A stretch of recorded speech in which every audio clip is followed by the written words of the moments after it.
Today, Dogecoin and the entire crypto market saw some decent gains. I'm sure that a lot of holders are thinking that we've hit the bottom and will continue to go up from here. But that just might not be the case, considering several new data.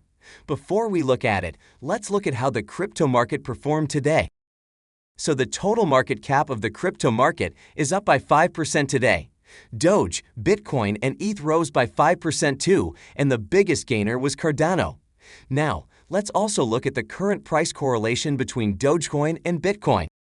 This correlation currently stands at 0.97, which suggests that all the factors and analyses related to Bitcoin are also highly relevant for Dogecoin as well. And so we have to look at some new data that suggests that we haven't hit the bottom yet. The first indicator is the OKX Tether Premium. It is a good gauge of China-based retail trader crypto demand. It measures the difference between China-based peer-to-peer trades and the United States dollar. Excessive buying demand tends to pressure the indicator above fair value. On the other hand, during bearish markets, Tether's market offer is flooded, causing a 4% or higher discount. Between May 23 and 30, the Tether Premium in CNY terms has averaged a 2% discount, signaling a lack of retail demand. More importantly, the 4% crypto market cap rally on May 30 did not change investor sentiment. Perpetual contracts, also known as inverse swaps, have an embedded rate that is usually charged every 8 hours. Exchanges use this fee to avoid exchange risk imbalances. A positive funding rate indicates that longs demand more leverage. However, the opposite situation occurs when shorts require additional leverage, causing the funding rate to turn negative. The second thing we need to look at is the perpetual contracts. They reflect mixed sentiment as Bitcoin and either held a slightly positive funding rate, but altcoins signaled the opposite. For example, Solana's negative 0.20% weekly rate equals 0.8% per month, which is irrelevant for most derivatives traders. The data suggests that investors are not rushing in to confirm that the recent price recovery represents a trend change. While the total crypto market cap broke above the 1.3 trillion support, people are pricing higher odds of a downturn. So far, there is no clear indication of a market bottom according to trading metrics. Also, crypto trader Capo said that demand for Bitcoin at 28K is nearly exhausted as Bitcoin bears to continue to stack massive sell orders above 29K. He also said it is almost time for Bitcoin to ignite another huge sell-off event. He then said, "That's 5,000 Bitcoins there. Demand is gone. When 28K is tested again, we could see bulls capitulating." He then highlighted that the Bitcoin support around 38K 7 times in a little over 2 weeks, suggesting the key level is poised to collapse. He also predicted that Bitcoin will bottom between 23K and 21K. About ETH, he warned that ETH should take out support at $1,700, which can nosedive to as low as 1K. The analyst noted that ETH saw massive amounts of exchange inflows over the last week, indicating a bearish trend.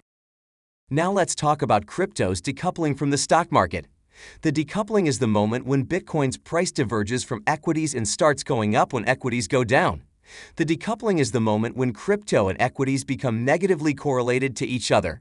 Bitcoin will go to $1 million a coin and equities will spiral to zero. It's a bit funny because Bitcoin was uncorrelated to almost all macro assets not too long ago.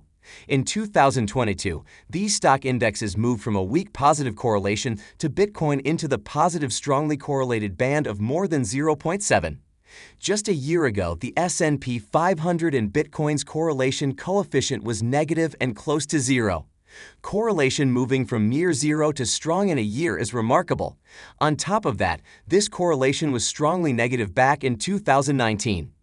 Basically, it might take a long time before we see another decoupling for cryptos from the stock market. Now let's look at what the biggest holder of Bitcoin had to say about crypto. He basically reiterated that he would keep buying Bitcoin even if it meant buying at the top. He also explained that he would buy Bitcoin whenever he had some spare cash. He also said, "Yeah, I'll be buying Bitcoin at the top forever." The maximalist way is that Bitcoin is an instrument of economic empowerment. I'm not trying to time in the market. I just want to be in it. Whenever I have some spare cash, we buy more Bitcoin. We are taking a very long view about this. Bitcoin is the most certain thing in a very uncertain world. In a market full of chaos and fury, people need a safe place to stand apart from the intervention of the government or an agency or a corporation.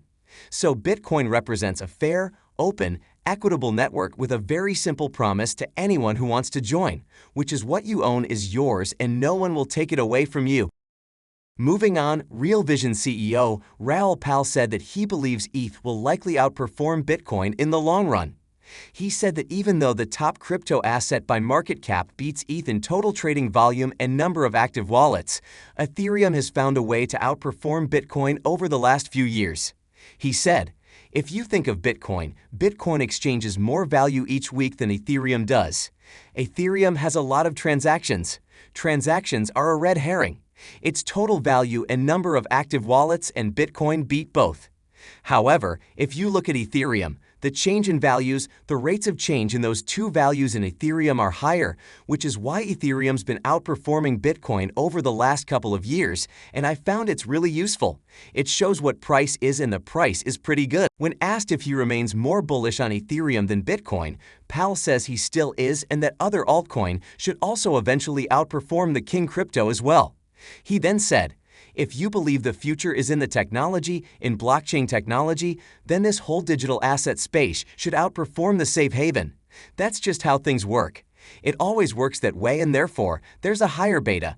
If you're in an exponential uptrend because you're in a network adoption model for the entire space, not just for Bitcoin, then it should outperform over time. It's as simple as that. It's not a value statement about, I don't like Bitcoin because X, and I prefer Ethereum for Y. It's all about network adoption models. Once you understand that, you free your mind of all of the narratives that are in the different buckets." Also, according to Into the Block's head of research, Lucas Alcunuro, more than 50% of all the Ethereum in circulation now belongs to addresses that have been holding ETH for more than 1 year. He said that, "Addresses that have been holding ETH for over 1 year have managed to acquire over half of all Ether in circulation. Holders' balances have moved inverse to price action. Holders had been decreasing their balances since September 2021 but began accumulating in January 2022. Since then, holders' balance has grown following each large crash, reaching over 50% of all circulating supply for the first time since 2020. Despite the near-term picture looking grim, long-term players continue to double down." On a similar note, A16Z announced their $4.5 billion crypto fund, the largest ever in crypto's history. These investments typically target time horizons in decades, not weeks. Ultimately, it will take time for crypto's vision to come into fruition, and regardless of the short-term uncertainty, long-term market participants maintain their conviction. Also, American investor Tim Draper is still convinced that the price of Bitcoin will eventually reach $250K.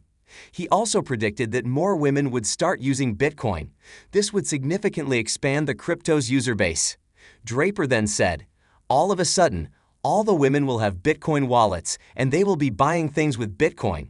Considering that roughly 51% of wealth is controlled by women in the US, it's not far-fetched to predict that they could push the price of Bitcoin significantly higher." Also, according to him, retailers are also yet to realize that they can save 2% by accepting Bitcoin instead of bank-issued credit cards. This could potentially double their profits since they run on very thin margins.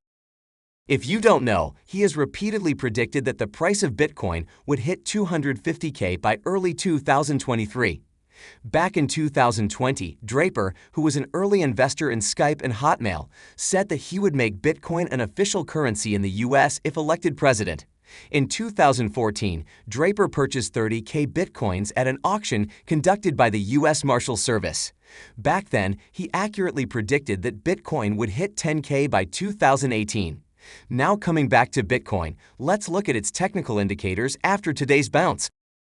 We've got 7 buy signals and several more neutral signals for Doge today. Doge is now above its 10-day EMA and 20-day SMA. Also, the MACD is also currently flashing a buy signal, which is very bullish. Still, I think that we haven't reached the bottom and we'll see another dip before we could see Doge climb to 15 cents again.